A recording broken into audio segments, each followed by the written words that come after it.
With that, I bring in Doug Gottlieb, the Duggar, Fox Sports Radio After Our Show. So we both know Urban's great. I do think in life, choosing the right job is important. I don't like Ron Rivera choosing the worst quarterback easily in his division. It's hard to overcome that. So Urban's got a TV job. Urban could go big-time college football again. Urban could go Dallas Cowboys. Urban could get Cleveland, probably within a year, be the GM and the coach.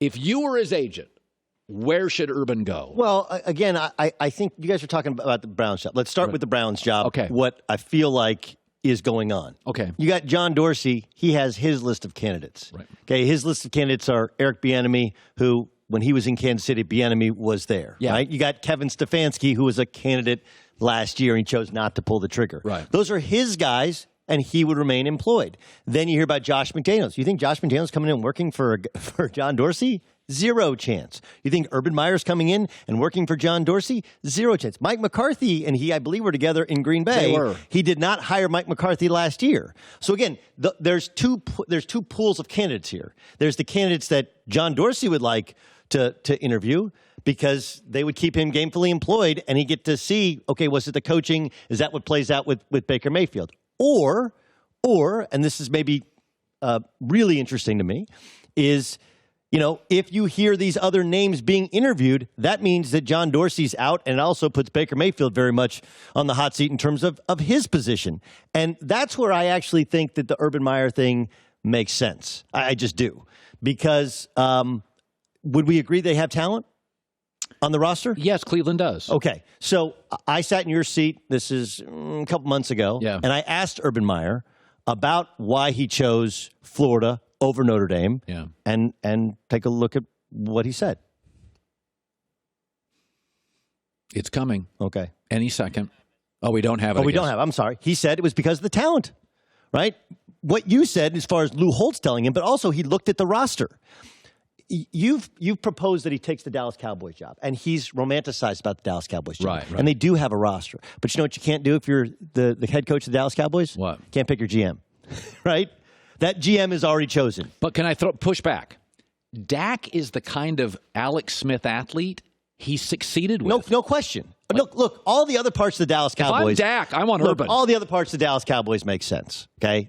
Everything else makes sense. They have talent. They lack culture. They lack a strong head coach. He's not an egomaniac to where he's not going to hire NFL guys. Like, all of that makes sense. The problem is you had two of the greatest coaches in the history of the NFL, Jimmy Johnson and Bill Parcells, and both left early. Why? Because Jerry makes the call. End of the day, Jerry's going to make the call. And at the end of his life, at the end of his run as owner of the Dallas Cowboys, Jerry's still going to make the call. Jerry's still going to have his post-game press conferences. And Urban Meyer's not going to do that.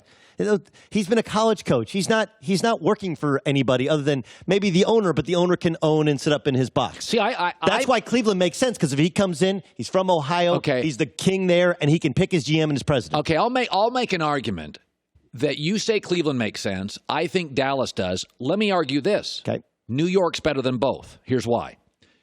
You don't have a meddling owner. They have figured out a way. The offensive line is now not a total rebuild.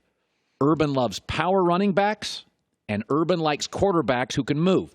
Daniel Jones can do that. And it's the biggest. It's maybe the biggest or second biggest job available. Also, Urban liked Pete Carroll. When Pete got to the Seahawks, and I was told this by NFL people, for 3 years, Pete had a huge advantage over everybody. He recruited all the players. Sure. Urban, for the next 2 to 3 years, can go to the Giants' Dave Gettleman and say, okay, and go to the Maras and say, I'll take it, but I want real say on the draft for 2 years. I get a quarterback. What they really need there is defense. And you got, by the way, here's the other thing about the Giants, Doug. They have the number 4 pick. The 3 teams after them need a quarterback. They could possibly get multiple picks. No question. I mean, Dave Gettleman, and I don't know if you guys have played the sound yet. He had a bizarre press conference where he said, we hired 4 computer guys, right? That's his analytics department. That's how he assesses them. We hired 4 computer guys to kind of fix our scouting. But I do think, look, again, the Giants are a huge job. The Cowboys are a huge job, which is not yet open.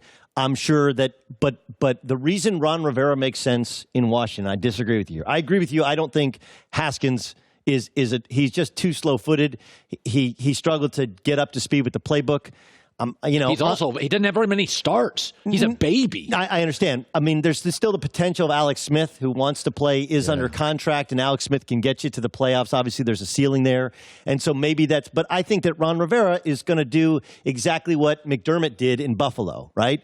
McDermott gets the Buffalo job. Everybody says Buffalo's a mess. Then he hires Brandon Beane, who worked with him in Carolina, and they remake the franchise, and then in the playoffs 2 of the last 3 years. That's what Ron Rivera – the Washington Redskins, Dan Snyder's finally said, all right, that's it. Let's start football operations over. And that's why it makes sense for Ron Rivera to take the job, because they have autonomous power and they can hire their own GM. That's what all these guys want. The young guys, okay, who don't have the power to make the say to get a president, to get a GM, those are the guys that just take a job. Or if somebody, an Eric Bieniemy who just wants his first job, they will take a job under somebody else's regime. But the guys that have a proven track record and don't need a head coaching job, like a Ron Rivera, like an Urban Meyer, those are the guys like, I'll take it, but I want to pick the groceries. I want to put the front office together all by myself. That's why I think Ron Rivera makes sense in Washington. That's why I think Urban Meyer potentially makes sense in Cleveland if they get John Dorsey out of the way. We might as well talk about Baker Mayfield. You actually, because you went to Oklahoma State, you have a lot of friends who are Sooners. You're a big deal in that state, and you have a lot of good contacts in that state. And I've banged on Baker enough, so I'm not going to go too far into this because it's a topic, and I don't want to burn a topic. Okay, but I have a rant that I want for the third hour that I want to make sure that we stay listening. All right, so how you enter a company matters. Baker entered the Cleveland Browns as the man. A lot of jobs lost if he doesn't work. Gardner Minshew is like a 6th-round pick. Nobody loses a job if he's a whiff. So I'm just going to make this simple. Their combine numbers, vertical Minshew, 7-cone Minshew. Their size, 6'1", 220. Their number one strength, accuracy. One played in college under a disciple of Mike Leach. One played for Mike Leach. Both had a lot of starts. Both are transfers, by the way. Both are transfers. Yes. Their college numbers are virtually identical. 71% completions.